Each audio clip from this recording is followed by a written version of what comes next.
қазақ елі, мен маржан қыздарыңыз әлі мынау шеруде жүрмін.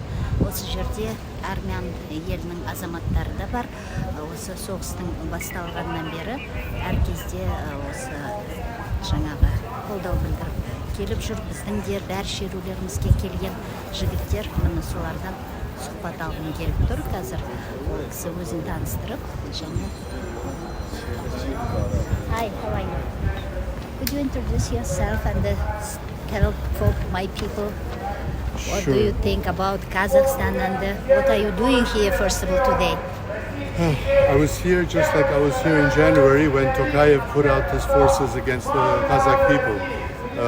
Our enemy is one, not only for the Kazakh people, the people of Kazakhstan, or the Ukrainian people, or the Armenian people. It's for all people, because as I just said moments earlier, Putin is representing evil. He must be brought down. Otherwise, regimes like Tokayev and Aliyev and Pashinyan will continue. Even Belarus, we know that the people of Belarus are innocent people just like us. Unfortunately, they have a despot in its leadership who's been there for 30 years. It has to end. The people of Kazakhstan have stood up and they also put the fight, and they were crushed unfortunately by Tokayev. When Tokayev made one phone call for the CSTO forces to come in, they ran over there. When Armenia called for them to protect them, they were nowhere to be found. The CSTO is not a security organization. They're a terror organization started and funded by Putin and continue to be. All I can say is we will not have peace until Putin is brought down. As horrific as this is, as we saw the people getting killed in the streets of Kazakhstan, now we see it in the streets of Ukraine. We saw it in Armenia. And yes, it is horrible, but that is the price that we have to pay. I'm not saying this with any form of ease from the streets of New York, where, of course, I'm relatively safe. I understand, and my heart goes out to each and every one of the individuals. But they have to know, their families have to know, that their deaths are not in vain. Every one of those deaths is a step closer to Putin's death. Okay, thank you. Also, did you heard about that? I heard that the Armenian living today from the CSTO. Yeah, CSTO. Yeah. So do you believe that? No, because unfortunately Pashinyan, our so-called prime minister, is still one of Russia's vassals. Unlike Ukraine, who has developed its independence, we are still a colony of Russia. So there's so much pressure from the West. He is trying to play on both sides, saying that he will live the CSTO, but he hasn't, because the decision can be made within minutes. Yeah. It's already been 1 month he's talking about it. He's not doing it. He's trying to appease the West so they don't pressure him, while at the same time not doing what he should, which is to leave the CSTO.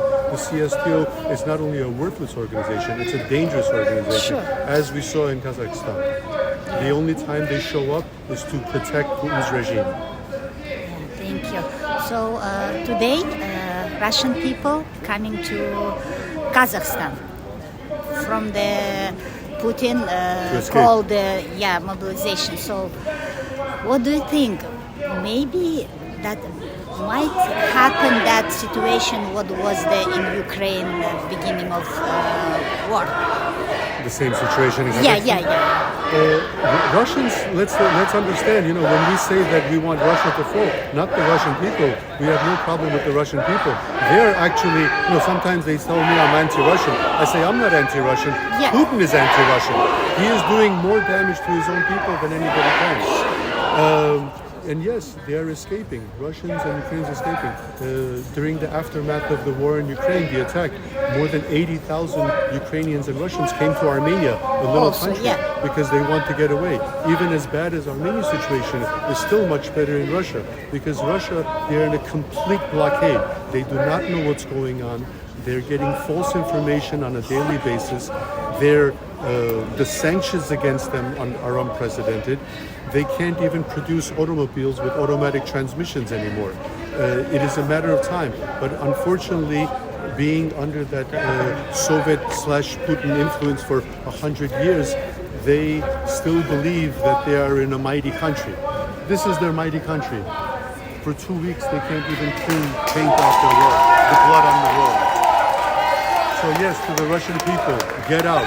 Go to Kazakhstan, go to Armenia, come to New York, get out. The more you get out, the sooner Putin's Kremlin will fall. Thank you.